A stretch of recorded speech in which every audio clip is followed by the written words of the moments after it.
Alors que l'écho de la chute de Ponzi résonne encore, un autre nom surgit des profondeurs de la finance. Un nom qui allait éclipser même l'infamie de Ponzi.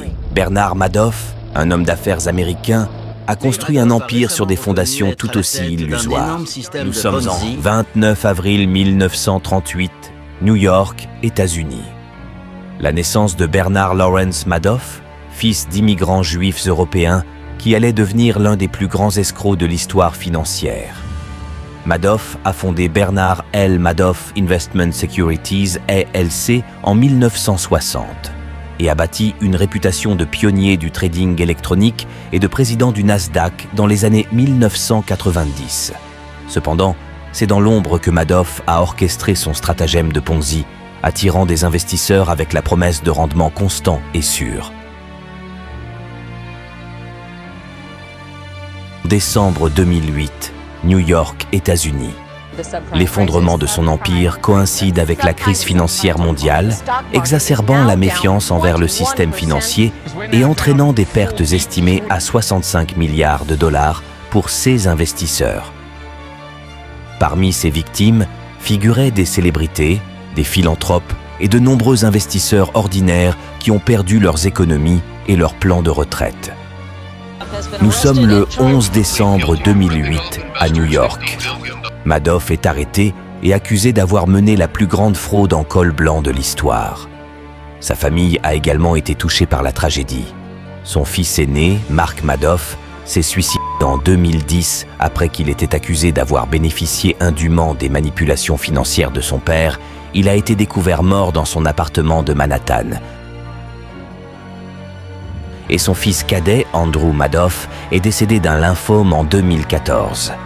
Ruth Madoff, sa femme, bien qu'elle n'ait jamais été inculpée, a dû renoncer à sa fortune et vit maintenant dans une relative discrétion.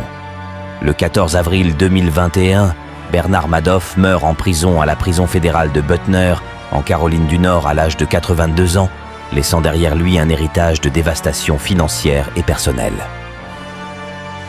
Le 14 avril 2021, Bernard Madoff meurt en prison, laissant derrière lui un héritage de dévastation financière et personnelle. Il souffrait depuis plusieurs années de diverses affections, notamment rénales. Il était détenu dans le pénitencier fédéral de Butner, en Caroline du Nord. L'escroquerie de Madoff a non seulement détruit des fortunes individuelles, mais a également ébranlé la confiance dans l'ensemble du système financier, entraînant des retraits massifs de fonds d'investissement et la fermeture de nombreuses entreprises d'investissement. Les victimes indirectes de Madoff, y compris celles qui ont investi par l'intermédiaire de fonds nourriciers, ont également subi des pertes considérables.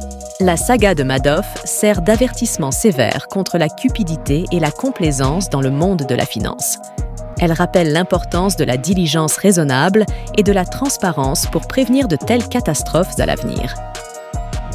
Dans ce climat de méfiance envers les institutions financières pendant le crash des subprimes, un individu ou un groupe sous le pseudonyme de Satoshi Nakamoto crée le Bitcoin, la première crypto-monnaie au monde. Le Genesis Block, ou premier bloc de la chaîne Bitcoin, est miné le 3 janvier 2009, marquant le début d'une ère de décentralisation financière. Le Bitcoin est une monnaie numérique basée sur une technologie de chaîne de blocs, la blockchain, permettant des transactions sécurisées sans l'intervention de banques ou d'autorités centrales. BitConnect, lancé en 2016, promettait des rendements mirobolants grâce à un robot de trading et un logiciel de volatilité.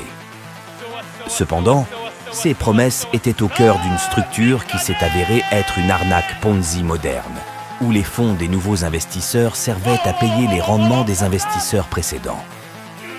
Avec des promesses de rendement quotidien de 1%, BitConnect attirait les investisseurs dans un piège.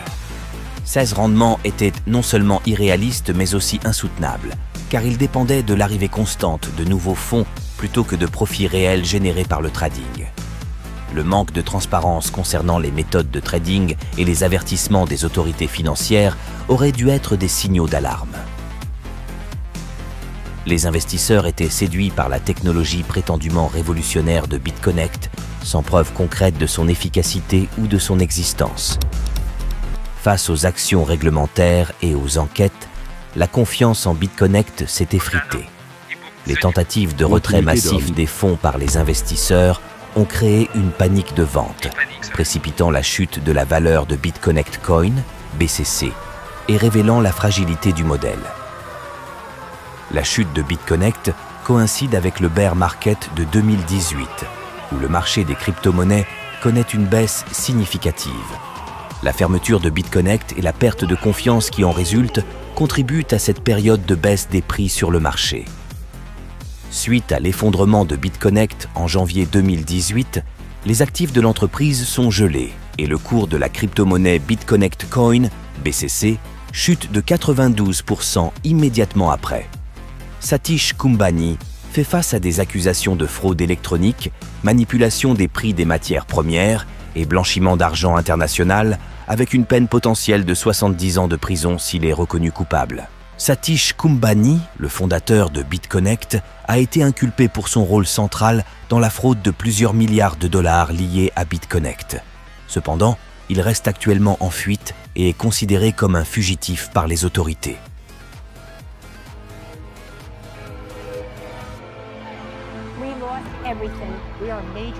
Chers amis, l'heure est grave.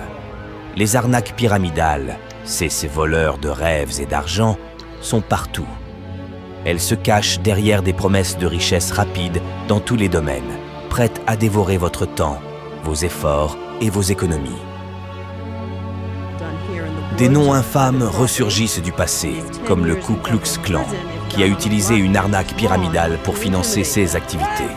Plus récemment, des entreprises comme Ficrea au Mexique et des individus comme Bernard Madoff ont défrayé la chronique avec leurs schémas frauduleux. Sur YouTube et les réseaux sociaux, certains influenceurs vous attirent avec des placements de produits douteux. Ils vous promettent monts et merveilles, mais en réalité, ils ne font que recruter pour leurs propres gains. Alors pose-toi les bonnes questions. Est-ce que tu préfères continuer à avoir les formes d'un canapé et finir figurante dans un musée, ou commencer très rapidement à faire de l'argent avec moi pour pouvoir t'offrir le chirurgien de ton choix comme Polska? Moi je pense que la question elle est vite répondue. Mais comment éviter de tomber dans leur piège? Soyez sceptiques face aux offres trop belles pour être vraies. Ne partagez jamais vos données personnelles ou financières sans une vérification approfondie. Et surtout, informez-vous sur les dernières réglementations pour comprendre leur impact sur vos investissements. Je vous parle avec toute franchise, car la vérité n'a pas besoin de se cacher derrière des termes compliqués. L'arnaque pyramidale est un piège, une escroquerie qui promet la lune mais vous laisse dans le vide. Agissez maintenant. Ne laissez pas ces escrocs vous berner. Partagez ce message, informez vos proches et ensemble, nous pouvons mettre fin à ces pratiques malhonnêtes. Soyez le changement, soyez le guerrier financier qui ne se laisse pas tromper. Ensemble, nous sommes plus forts. Ensemble, nous pouvons protéger nos rêves et notre argent. Ne donnez pas votre confiance aveuglément. Questionnez, analysez et investissez avec sagesse. C'est ainsi que nous triompherons des arnaques pyramidales.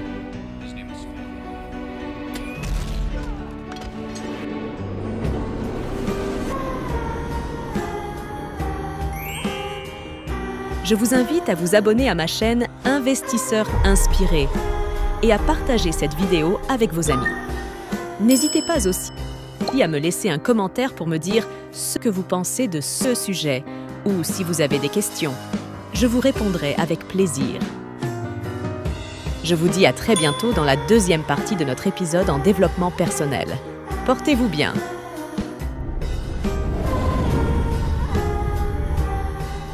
Je vous remercie d'avoir regardé cette vidéo jusqu'au bout. J'espère qu'elle vous a plu et qu'elle vous a été utile. Si c'est le cas, n'hésitez pas à liker, à commenter et à partager cette vidéo avec vos amis. Et si vous voulez recevoir plus de vidéos sur le développement personnel, investissement et analyse de la bourse et de la crypto-monnaie, abonnez-vous à ma chaîne Investisseurs Inspirés et activez la cloche pour ne rien manquer. Je vous dis à bientôt pour une nouvelle vidéo sur le développement personnel.